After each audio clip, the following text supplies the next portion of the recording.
साथियों नमस्कार, स्वागत आपका आपके अपने YouTube channel agri mission coaching. तो दोस्तों, हमने अभी तक 11 क्लासेस है उसके बारे में पढ़ चुके हैं। एनआर सुंडा की 11 क्लासेस कंप्लीट हो चुकी है।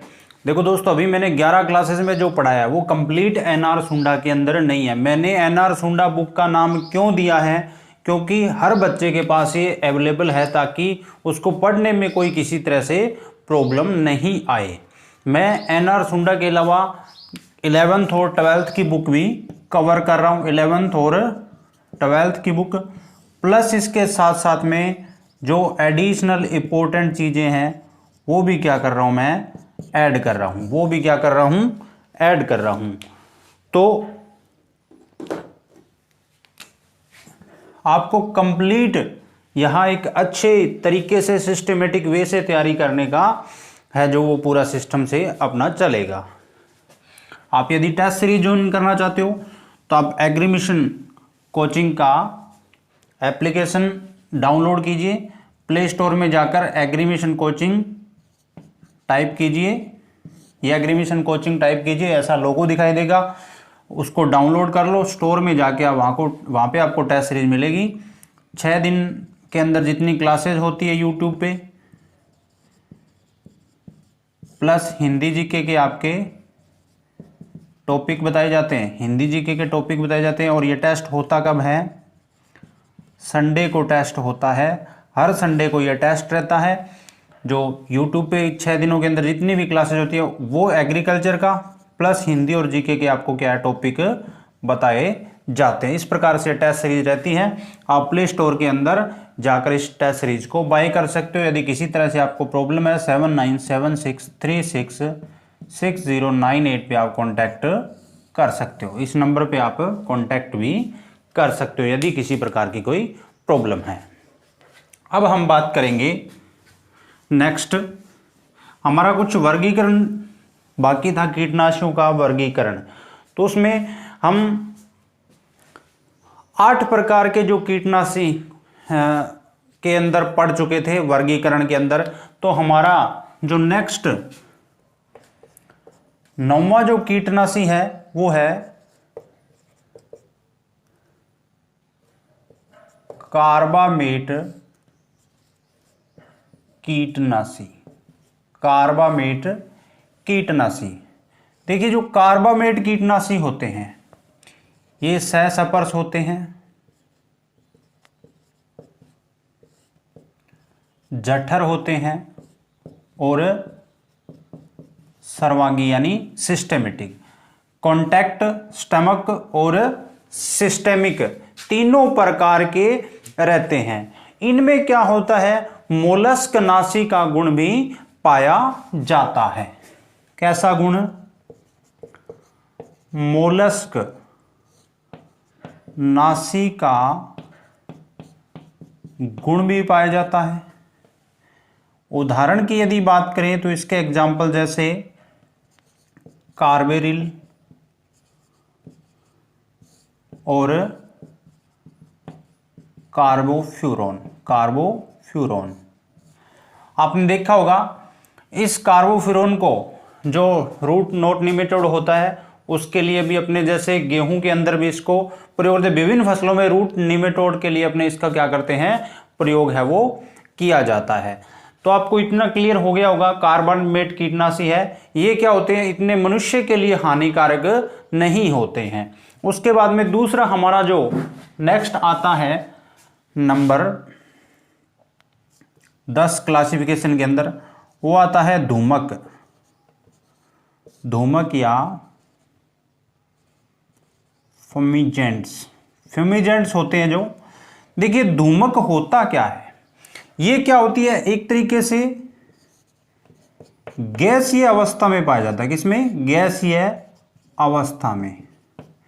देखिए ये जो कीटनाशी होता है आपका, ये गैसीय अवस्था के अंदर क्या होता है, जो कीट होता है उस कीट के श्वास नलियों के माध्यम से श्वास छिद्रों में चला जाता है और जिससे क्या हो जाता है, कीट मर जाता है। तो कहने का मतलब धूमक है जो एक जहर होता है या जो विष होता है वो क्या होता है, एक गैसीय अवस्था में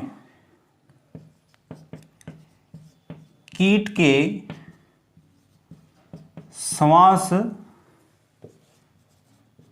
छिद्रों में जाकर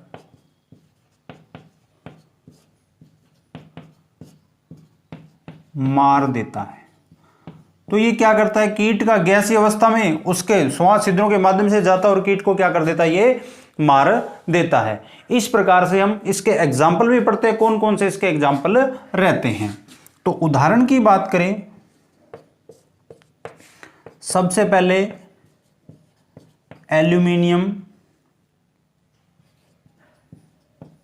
फॉस्फाइड, एल्यूमिनियम फॉस्फाइड का आपने नाम सुना होगा।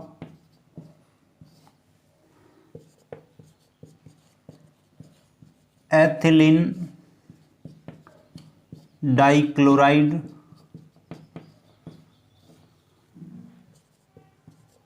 एथिलीन डाइब्रोमाइड, नेक्स्ट है मेथिल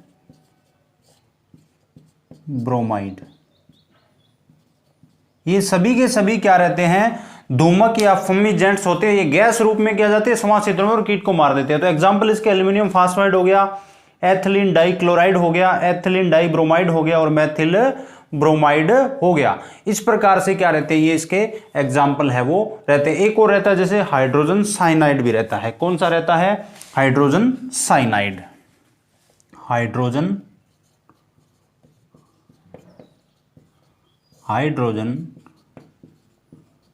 साइनाइड।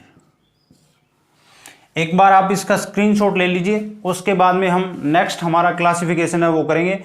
जल्दी से आप इसका स्क्रीनशॉट लीजिए, जल्दी से आप इसका स्क्रीनशॉट लीजिए, उसके बाद में हम इसका क्लासिफिकेशन है वो नेक्स्ट करेंगे। देखिए आपने स्क्रीनशॉट ले लिया होगा, इधर लिख रहा हूं मैं। नेक्स्ट हमारा क्लासिफिकेशन रहता है 11 नंबर। इसमें आपका क्लासिफिकेशन के अंदर 11 नंबर के अंदर बात करूं मैं तो संश्लेषित पायरेथ्रोइड्स आते हैं। कौन से आते हैं, संश्लेषित पायरेथ्रोइड्स। तो संश्लेषित पायरेथ्रोइड्स, संश्लेषित पायरेथ्रोइड्स। देखिए जो ये सिंथेटिक पायरेथ्रोइड्स होते हैं, ये क्या होते हैं, कीटों के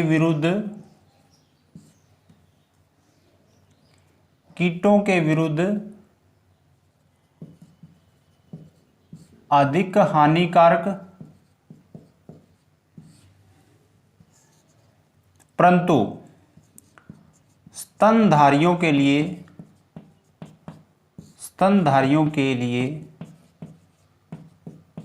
कम होते हैं। स्तनधारियों के लिए क्या होते हैं, कम होते हैं। जैसे उदाहरण की बात करूं यदि मैं, साइपरमेथ्रिन, जैसे हेलोसाइथ्रिन, लैम्डा हेलोसाइथ्रिन होता है जो, लैम्डा हेलोसाइथ्रिन भी, और इसके अलावा आपका डेल्टा मेथ्रिन भी होता है। कौन सा, डेल्टा मेथ्रिन होता है, डेल्टा मेथ्रिन, फेनवरलेट। देखिए दोस्तों जो ये संश्लेषित पायरेथ्रोइड होते हैं वो कीटों के विरुद्ध क्या होते हैं, अधिक प्रभावी होते हैं, लेकिन स्तनधारियों के इतने ज्यादा खतरनाक नहीं होते हैं। जैसे आपने क्या, आपने ये साइपरमेथ्रिन वगैरह इसका यूज आपने देखा होगा कि इसमें घरों में पशुओं के जो छोटे छोटे उनके परजीवी लगते हैं उनको मारने के लिए इनका, जैसे साइपरमेथ्रिन है, डेल्टामेथ्रिन है, फेनवरलेट है, इसका प्रयोग किया जाता है। आजकल क्या होता है, खेतों में इसका प्रयोग अधिक नहीं किया जाता है। और एक बात, जो ये धूमक होते हैं, आपको ये धूमक मैंने जो बताए हैं ये क्या होते हैं, कीटनाशी भी होते हैं, प्लस क्या होते हैं, सूत्रकृमिनाशी भी होते हैं, और आपके कृंतकनाशी यानी रोटेंडिसाइड भी रहते हैं, जो रोटेंडस को क्या करते हैं, मारते हैं। इस प्रकार से हमारा ये क्लासिफिकेशन है वो रहता है। फिर हम बात करेंगे सबसे लास्ट में विविध जो अन्य हमारे मिसलेनियस जो कीटनाशी है, कुछ और वर्गीकरण में हम इनको पढ़ते हैं। जैसे आपने नाम सुना होगा फिनाइल पायराजोल का, फिनाइल पायराजोल का, तो उसकी बात करेंगे। तो पढ़ते हैं अपने नेक्स्ट, इस वर्गीकरण में हम पढ़ेंगे नेक्स्ट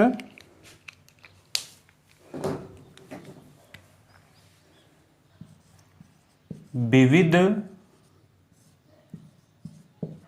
कीटनाशी, विविध कीटनाशी। तो विविध कीटनाशी में हम कौन से कीटनाशी पढ़ेंगे उनकी बात करेंगे। इसमें आता है सबसे पहले विविध कीटनाशी में अपने पढ़ते हैं फिनाइल पायराजोल। कौन सा पढ़ते हैं, फिनाइल पायराजोल। तो सबसे पहला इसके अंदर आता है फिनाइल, सबसे पहले इसके अंदर है फिनाइल पायराजोल। इसके अंदर कीटनाशी आता आपका फिफ्रोनिल, फिफ्रोनिल आता है इसके अंतर्गत। ये क्या करता है, जैसे कपास है, आपका धान है, इसमें क्या होता है, इनमें जो भूमिगत कीट हैं उनके लिए क्या करता है, ये एक विष का काम करता है, उनको मार देता है। जैसे कपास के कीटों के लिए धान और भूमिगत कीट होते हैं, कीटों का नियंत्रण, कीटों का नियंत्रण होता ये क्या है, सपर्स भी होता है, सर्वांगी भी होता है, और ये ब्रूथीनाशी भी रहता है। क्या रहता है, ब्रूथीनाशी भी रहता है, यानी माइटीसाइड भी रहता है, सपर्स रहता है, सर्वांगी भी, और इसी के साथ साथ में जठर भी होता है। ये क्या होता है, जठर, स्टमक विष भी रहता है। मेरे हिसाब से आपको इतना क्लियर हो गया होगा। एक बार आप जल्दी से इसका स्क्रीनशॉट ले लीजिए, आपके पास 10 सेकंड का टाइम है, जल्दी आप इसका स्क्रीनशॉट लीजिए। आपने स्क्रीनशॉट इसका ले लिया होगा। अब हम चलते हैं नेक्स्ट, विविध कीटनाशी में हम पढ़ेंगे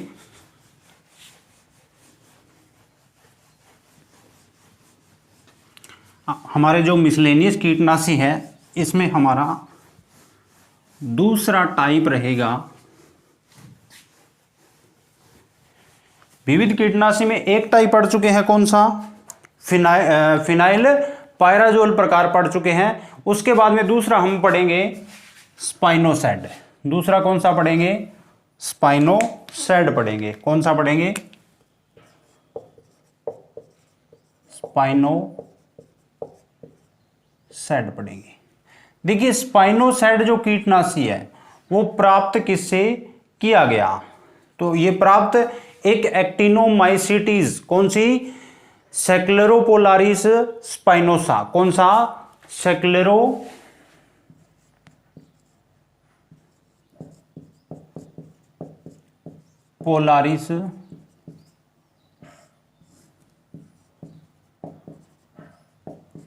स्पाइनोसा। ये एक एक्टिनोमाइसिटीज है। ये क्या है, एक्टिनोमाइसिटीज।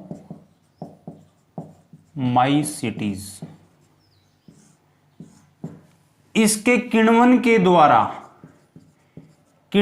द्वारा क्या गया है, ये जो स्पाइनोसैड है, स्पाइनोसैड को प्राप्त किया गया है। किसको प्राप्त किया गया, ये किण्वन किया गया है, जो ये आपका एक्टिनोमाइसिटीज एक सूक्ष्म जो जीव होता है, और ये क्या करता है, जो आपकी कपास की सुंडी है, हरा तेला है, सफेद मक्खी, इनका नियंत्रण करता है। किसका, कपास की सुंडी, कॉटन बोलवर्म होती है जो, हरा तेला होता है जो, जिसको अपने जैसिड कहते हैं, एफिड हो गया जिसको हिंदी में मोइला कहा जाता है, मोइला कहा जाता है। इनका ये क्या करता है, नियंत्रण करता है। जैसे रस चूसक कीट होते हैं, सफेद मक्खी भी का भी ये कंट्रोल करता है वाइट फ्लाई का, जिसका क्या नाम होता है, बेमेशिया टेबेसाई इसका नाम रहता है। तो आपको इतना क्लियर हो गया होगा, स्पाइनोसेड एक्टिनोमाइसीटीज के किण्वन द्वारा प्राप्त होता है, और ये किसका, कपास की सुंडी है, जैसे हरा तेला है, एफिडिया मोइला है, जो आपका सफेद मक्खी है, व्हाइट फ्लाई है, इसका क्या करता है, ये कंट्रोल करता है। उसके बाद में हम नेक्स्ट विविध कीटनाशी में तीसरा प्रकार पढ़ेंगे, हमारा क्लासिफिकेशन में कौन सा, एबामेक्टिन रहता है। तीसरा हम पढ़ेंगे एबामेक्टिन। देखिए एबामेक्टिन क्या होता है, एबामेक्टिन एक सपर्श और जठर विष होता है। सपर्श यानी कॉन्टैक्ट, और जठर मतलब स्टमक आपका इंसेक्टिसाइड रहता है। तो सपर्श और जठर कीटनाशी है ये, और ये कंट्रोल किसका, नींबू वर्गीय फलों, सब्जियों,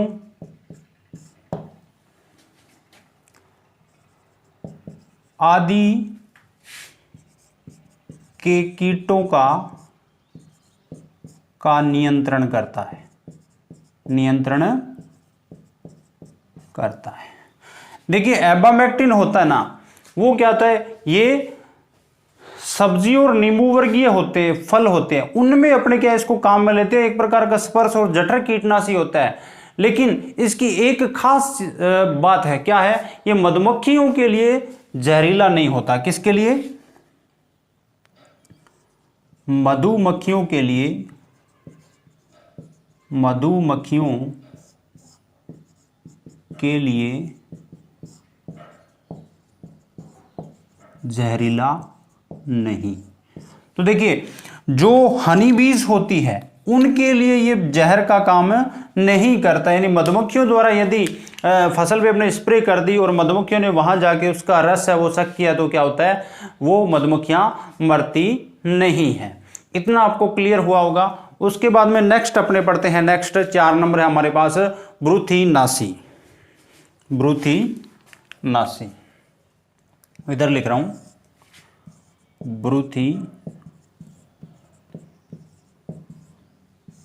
माइटीसाइड, माइटीसाइड्स कहते हैं, यानी ब्रूथियों को मारने वाला होता है। उस जो आपका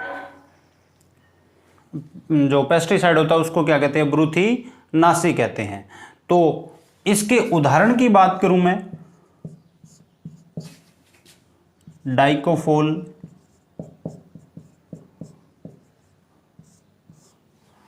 इसका उदाहरण क्या रहता है, डाइकोफोल। अब एक चीज पेपर में पूछा जाता है कि माइटीसाइड क्या होता है, यानी जो ब्रूथियों को या जो मकड़ियों को मारने वाला होता है वो क्या होता है, माइटीसाइड होता है। इसका एक उदाहरण क्लोरोबेंजिलेट भी रहता है, क्लोरोबेंजिलेट, बेंजिलेट भी रहता है। इसका एक एग्जांपल क्लोरोबेंजिलेट भी रहता है।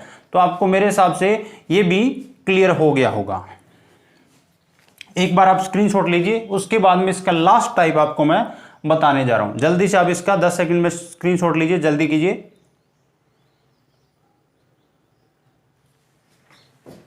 ले लिया होगा आपने स्क्रीनशॉट।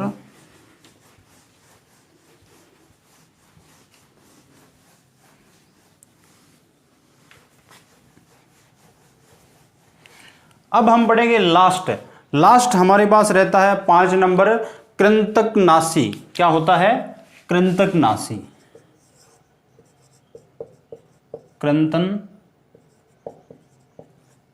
कृंतकनाशी, या इसको कहते हैं रोटेंडिसाइड। क्या कहते हैं इसको,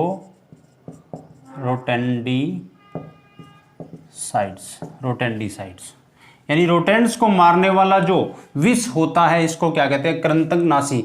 जैसे क्या होता है, बड़े बड़े गोदाम होते हैं या घर होते हैं जहां अनाज की बोरियां रखी होती है, या जो थैलियों में पैकिंग, या जितने भी वेयर हाउस है, जो आपका सेंट्रल वेयर हाउस है या स्टेट की वेयर हाउस है, अपने घरों में ऐसा होता है क्या, जहां अनाज रखा हुआ है वहां क्या कर देते हैं, उनकी बोरियों को काट देते हैं और बहुत ज़्यादा नुकसान करते हैं। तो इनका नियंत्रण अपने किस प्रकार, जो चूहे हो गए, गिलहरियां हो गई, उसका नियंत्रण अपने किस प्रकार करते हैं वो हम इसमें पढ़ेंगे। कृंतकनाशी क्या होता है, जो चूहों वगैरह को जो मारने वाला विष होता है उसको रोटेंडिसाइड कहते हैं।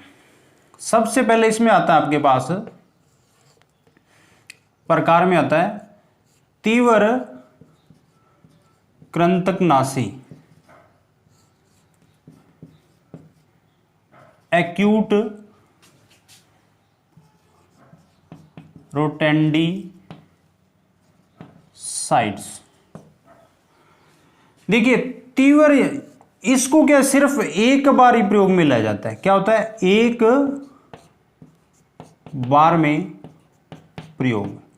कहने का मतलब आप समझिए कि अपने जैसे एक विष चूहा तैयार किया, एक बार अपने चूहे के जो बिल है उनके आसपास रख दिया, चूहे जैसे इसको खाएंगे तो मर जाएंगे। सिर्फ अपने को उनके बिलों के आसपास या उन बोरियों के बीच में एक बार रखना होता है, जिससे क्या होते हैं, ये मर जाते हैं।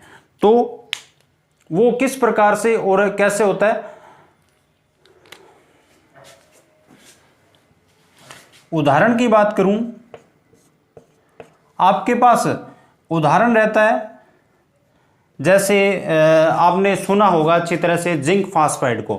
जिंक फास्फाइड से हम विष चूहा तैयार करते हैं, तो उसकी बात करते हैं। जिंक फास्फाइड, जिंक फास्फाइड एक आपका अंटू रहता है, बेरियम क्लोराइड रहता है और थेलियम सल्फेट रहता है, थेलियम सल्फेट रहता है। अधिकतर आपने किसके बारे में सुना होगा, इस जिंक फॉस्फोइड के बारे में सुना होगा। जिंक फॉस्फोइड क्या होता है, क्या रोटेंडिसाइड होता है, जिसका प्रयोग अपने कैसे करते हैं, विष चूहा तैयार करके और किया जाता है। तो इसका प्रयोग किस प्रकार किया जाता है, जैसे 2 भाग तो क्या हो गया, ये रोटेंडिसाइड, 97 भाग क्या हो गया, ये रहता है आपका, जैसे जिंक फॉस्फोइड हो गया 2 भाग,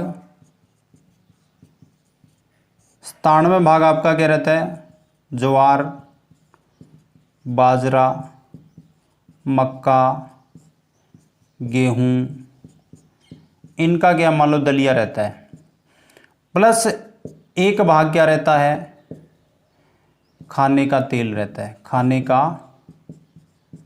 तेल रहता है।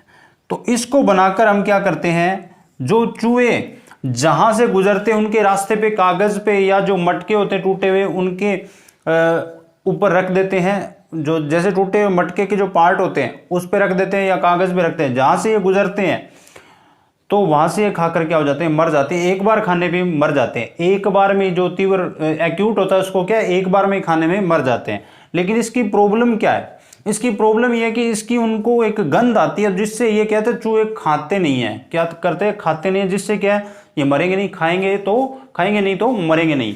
तो इससे पहले अपने क्या करना, इनको एक तरीके से अपने एक जाल में फंसाने के लिए, कहने का मतलब है कि इसको प्रलोभन देने के लिए पहले बिना विष का, यानी उसमें जिंक फास्फोरेट नहीं मिला, सीधा ही जो गेहूं है, जो गेहूं है, मक्का है, ज्वार है, बाजरा है, इनका क्या दलिया है वो सीधा रखा जाता है। विष चुग्गा है वो, उस चुग्गे में विष नहीं डाला जाता है, जिससे क्या ये लगातार खाने लग जाएं और बाद में 3-4 दिनों के बाद में क्या इसके अंदर जो ये हमारा विष है वो इसके अंदर डाल देते हैं, जिससे क्या हो जाता है ये मर जाते हैं।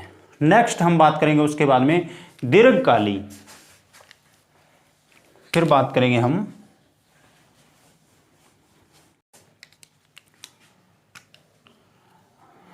अब हम बात करेंगे तीव्र कृंतकनाशी के बाद में बात करेंगे दीर्घकाली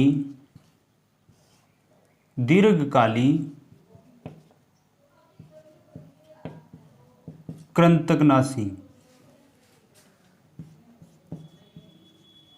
क्रोनिक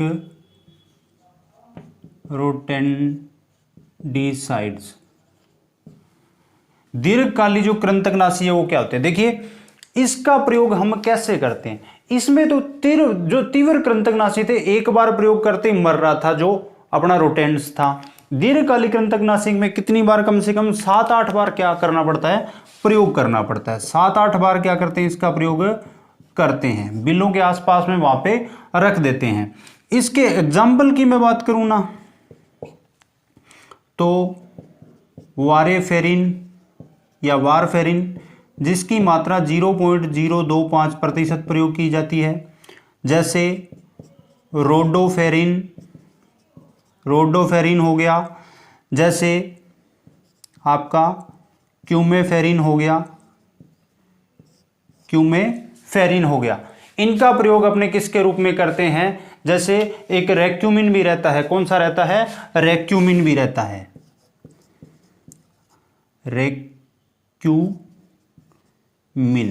रेक्यूमिन भी रहता है। तो ये होता है दीर्घकालिक कृंतकनाशी, जिसका प्रयोग हम क्या करते हैं, लगातार 7-8 दिन तक करते हैं, जिसके बाद में क्या होते हैं, ये उसको खाने पे क्या हो जाते हैं, मर जाते हैं। और ये क्या करता है, ये सभी क्या होते हैं, प्रतिस्कंदक का काम करते हैं, प्रतिस्कंदन का काम करते हैं, एंटी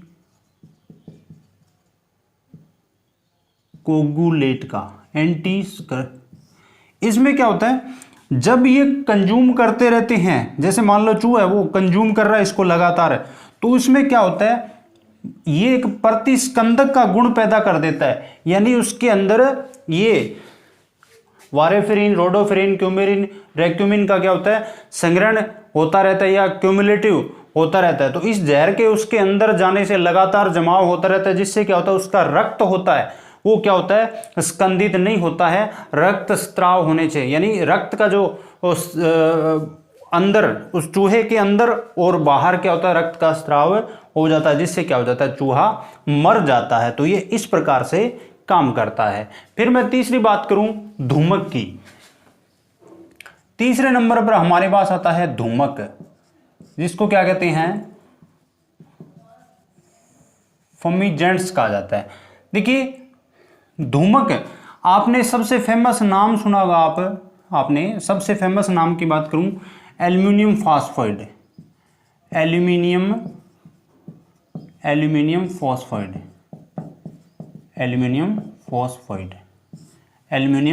फॉस्फाइड।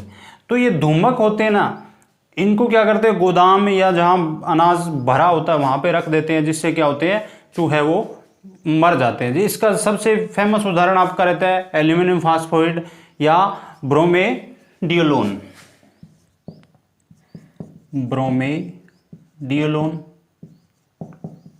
इसको क्या कहते हैं, मुस,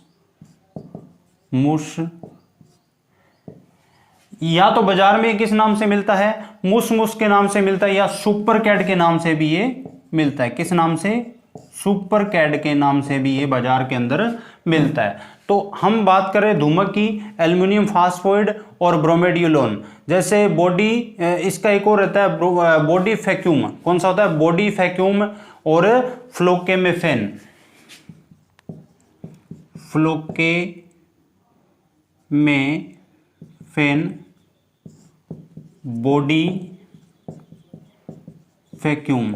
बॉडी फैक्यूम, ये सभी के सभी क्या रहते हैं, धूमक के एग्जाम्पल है। आपने सबसे ज्यादा इस एल्यूमिनियम फॉस्फाइड के बारे में सुना होगा, जो धूमक या फमीजेंट होता है। तो हमने कीटनाशियों का वर्गीकरण है वो कंप्लीट कर लिया है। अब हम इसी क्लास में नेक्स्ट हमारा टॉपिक है, पढ़ लेते हैं। जो स्क्रीनशॉट लेना चाहता है वो ले सकता है, मैं 10 सेकंड का टाइम दे रहा हूं, आप स्क्रीनशॉट है वो आसानी से ले सकते हो। आपने स्क्रीनशॉट ले लिया होगा। अब चलते हैं हमारे नेक्स्ट टॉपिक की ओर।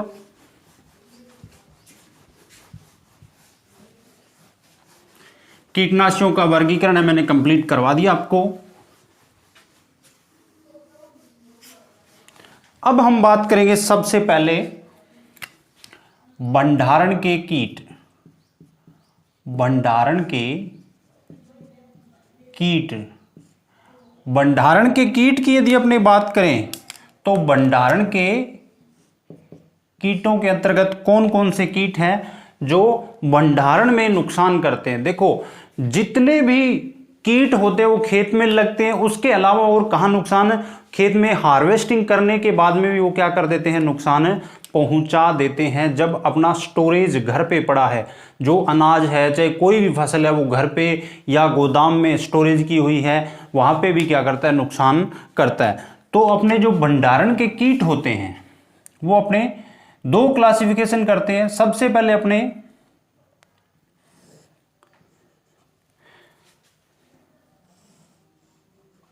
बात करें संक्रमण के आधार पर या आक्रमण के आधार पर, आक्रमण के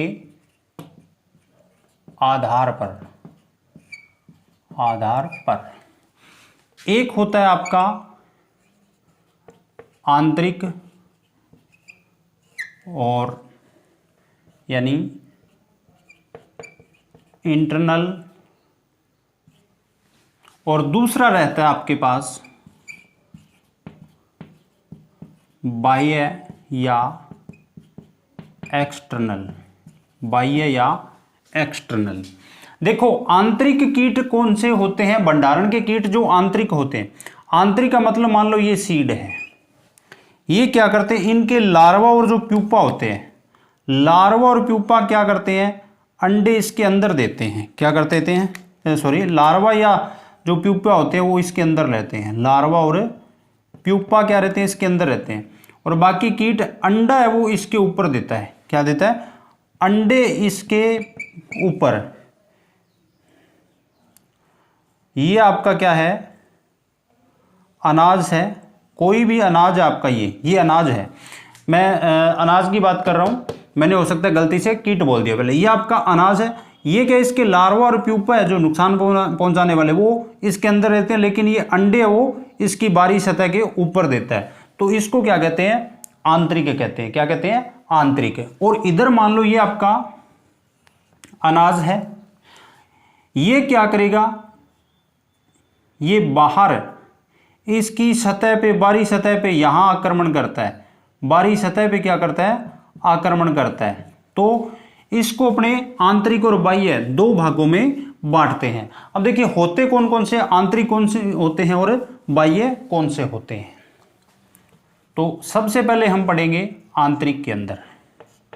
आंतरिक में पहला रहता है राइस बीविल, जिसका नाम रहता है साइटोफिलस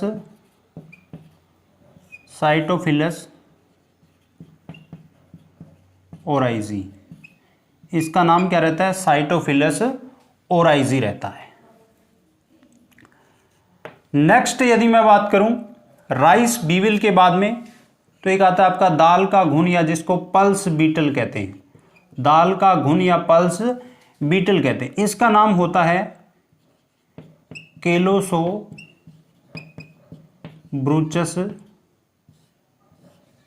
चाइनेसिस, कैलोसोब्रूचस चाइनेसिस होता है। जो ये पल्स बीटल होता है ये क्या करता है, भंडारण प्लस खेत दोनों में क्या करता है, ये नुकसान पहुंचाता है। देखिए जो पल्स बीटल होता है वो भंडारण में नुकसान पहुंचाता है, इसके साथ साथ में नुकसान कहाँ पहुंचाता है, ये खेत में भी नुकसान पहुंचाता है। और इसकी एक बात करूं मैं तीसरे की, हमारे पास एक रहता है एग्यूमोइस grain moth,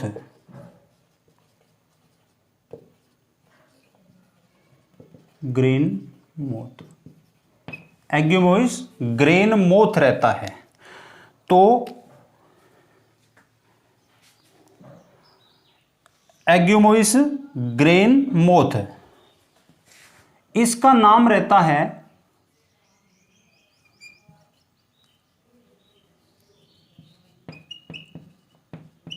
साइटोट्रोगा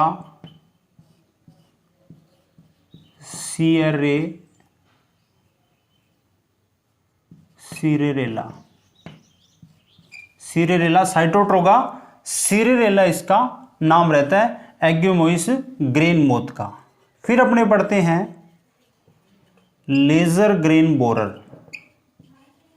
laser grain borer, जो छोटा दाने का जो बोरर होता है उसके नाम की बात करें तो इसका नाम रहता है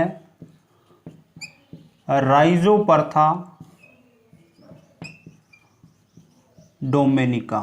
क्या नाम रहता है इसका? राइजोपरथा डोमेनिका इसका नाम रहता है। एग्योमोइस ग्रेन मोथ का, साइटोट्रोगा सिरेरेला। और जो ये लेसर ग्रेन बोरर होता है, देखिए एक तो ये द्वितीयक रहता है, एक क्लासिफिकेशन और पढ़ते हैं, ये द्वितीयक भंडारण का कीट, और एक ये भी द्वितीयक भंडारण का कीट है। एक ये भी क्या रहता है? द्वितीयक भंडारण का कीट रहता है। उसके बाद में अपने चलते हैं बाह्य कीटों पे, इसकी बात करते हैं। सबसे पहले हमारे पास आता है खपरा बीटल। खपरा बीटल या खपरा कहते हैं जिसको। खपरा इंपॉर्टेंट है, इसका नाम होता है ट्रोगोडर्मा ग्रेनेरियम। क्या नाम होता है इसका? ट्रोगोडर्मा ग्रेनेरियम इसका नाम रहता है। इसका जो लार्वा होता है, सिर्फ नुकसान कौन पहुंचाता है? इसका लार्वा होता है, और ये 5 से 7 वर्ष तक बिना भोजन के भी जीवित रह जाता है। बिना भोजन के भी जीवित रह जाता है। कम नमी पर भी जीवित रह जाता है। और ये क्या करता है? जैसे आपने ये आपके पास मान लो एक अनाज की बोरी है, या कहीं आपने अनाज भर रखा है, ये इस प्रकार अनाज है इसके अंदर, तो इसका एक खास पहचान क्या होती है? ये सिर्फ इस ऊपर वाली सतह पे आक्रमण करता है, अधिक अंदर आक्रमण नहीं करता है। तो ऊपर वाली सतह को क्या करता है? ये नष्ट करता है। दूसरा कीट आता है हमारे पास धान का सल्ब कीट। धान का सल्ब कीट, जिसका नाम रहता है कोरसायरा सेफोलेनिका। कोरसायरा सेफोलेनिका नाम रहता है। जो धान का सल्ब कीट होता है कोरसायरा सेफोलेनिका, ये देखिए एक कृत्रिम पोषक के रूप में भी आता है। किसके लिए?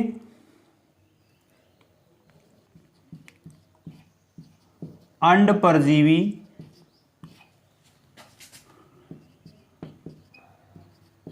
ट्राइकोग्रामा के लिए कृत्रिम पोषक के रूप में काम में लिया जाता है। काम में लिया जाता है। परजीव्याभ करना भी, परजीव्याभ। एग पैरासिटोइड होता है। आपको पहले मैंने पढ़ाया था कि धान का जो सल्ब कीट होता है कोरसायरा सेफोलेनिका, इसके ऊपर क्या होता है? जो ट्राइकोग्रामा जैविक नियंत्रण में काम में लेते हैं, अंड परजीव्याभ या एग पैरासिटोइड होता है, वो इसी के ऊपर पाला जाता है, धान के सल्ब कीट के ऊपर पे, जो आपका कोरसायरा सेफोलेनिका या राइस मोथ होता है, इसके ऊपर। फिर मैं बात करूं नेक्स्ट, थोड़ा सा ऊपर लिख रहा हूं।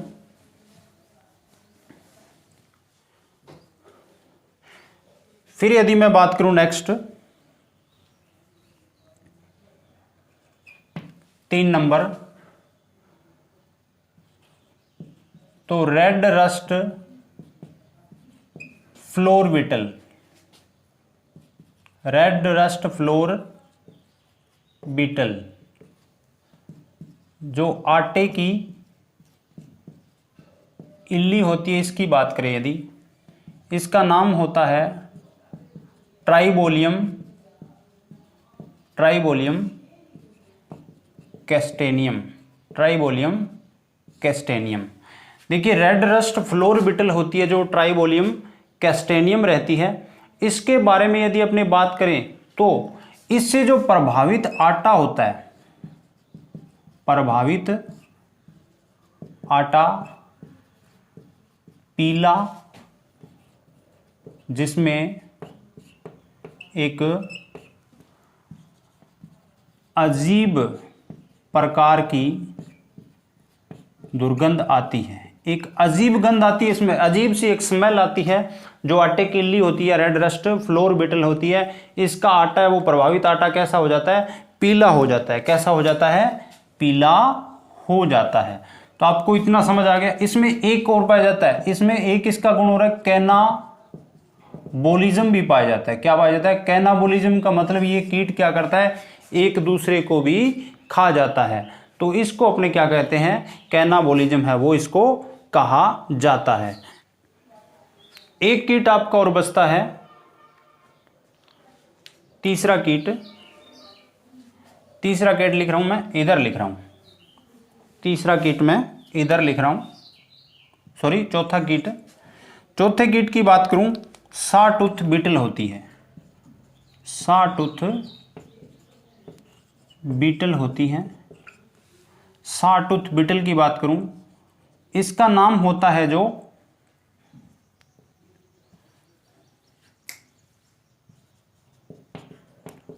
ओराइजीफिलस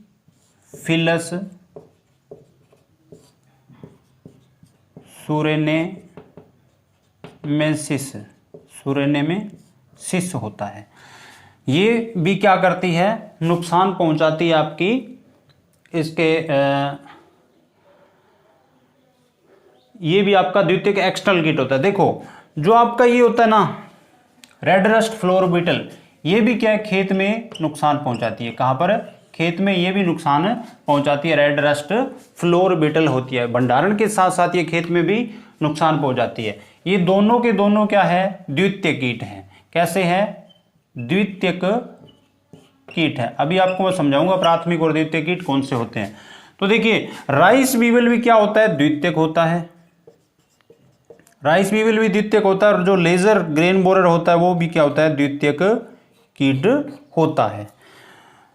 और ये जो रेड रस्ट फ्लोर बीटल और सॉटूथ बीटल होती है, ये भी क्या होते हैं, द्वितीयक कीट होते हैं। अब मैं आपको बता देता हूं एक बार आंतरिक और बाह्य। देखिए आंतरिक क्या होता है, rice weevil, pulse beetle, Angoumois grain moth और लेजर ग्रेन बोरर होता है। बाह्य कीट की बात करें, खपरा बीटल, ट्रोकोडर्मा ग्रेनेरियम और धान का सलभ कीट कोरसायरा सिफोलिनिका, और तीसरा होता है रेड रस्ट फ्लोर बीटल, आर्टेलिक इल्ली जो ट्राइबोलियम कैस्टेनियम, और चौथा होता है सॉटूथ बीटल होता है जो ओराइजीफिलस सुरेनेमेसिस होता है। इतना आपको क्लियर हो गया होगा। अब मैं आपको एक बार बता देता हूं कि प्राथमिक कीट क्या होते हैं और द्वितीयक कीट क्या होते हैं।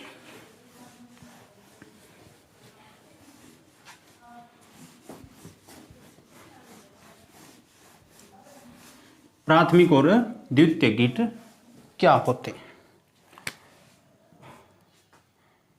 बात करें प्राथमिक और द्वितीयक कीटों की, भंडारण के कीटों की बात कर रहे हैं। प्राथमिक कीट कौन से, प्राथमिक कीट या प्राइमरी कीट, primary insect, primary storage paste या द्वितीयक भंडारण के जो कीट होते हैं, सेकेंडरी स्टोरेज पेस्ट इंसेक्ट। ध्यान रखना ये बात अपने सिर्फ स्टोरेज की कर रहे हैं। प्राथमिक का मतलब क्या होता है, जैसे ये आपके पास अनाज है, इस अनाज को जिस कीट ने खाया, जिस कीट ने सबसे पहले खाया, यानी उससे पहले कोई खाया हुआ नहीं था, बिल्कुल भी नुकसान पहुंचाया नहीं था, यानी बिल्कुल एकदम फ्रेश जो अनाज है उसको इसने कोई कीट ने आक्रमण कर दिया, तो ये क्या आपका प्राथमिक कीट कहलाएगा।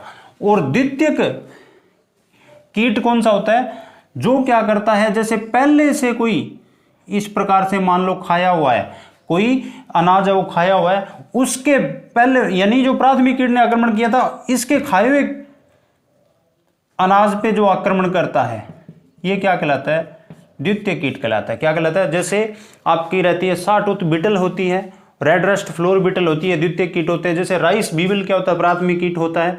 इसके अलावा जो लेसर ग्रेन बोरर होता है वो क्या होता है, प्राथमिक कीट रहता है। मेरे हिसाब से आपको इतना क्लियर हो गया होगा, भंडारण के कीट है वो आपको अच्छी तरह से क्लियर हो गए होंगे, इतना आपके लिए सफिशिएंट रहेगा। दोस्तों छोटी सी इंफॉर्मेशन आपके लिए, यदि आप टेस्ट सीरीज ज्वाइन करना चाहते हो हमारे ऑफिशियल एप्लीकेशन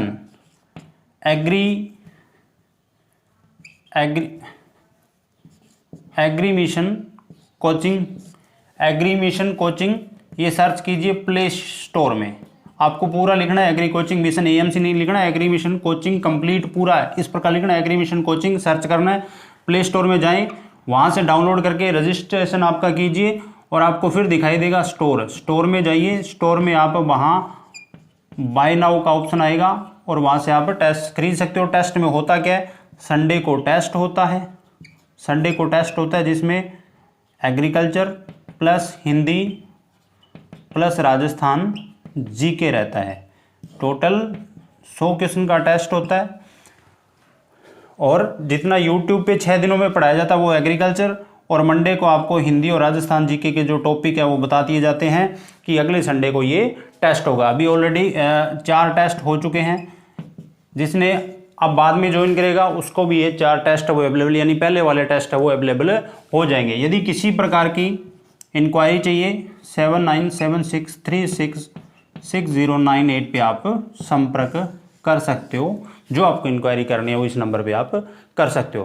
तो दोस्तों आज के लिए इतना ही, मिलेंगे नेक्स्ट वीडियो में जल्दी। जय हिंद जय भारत।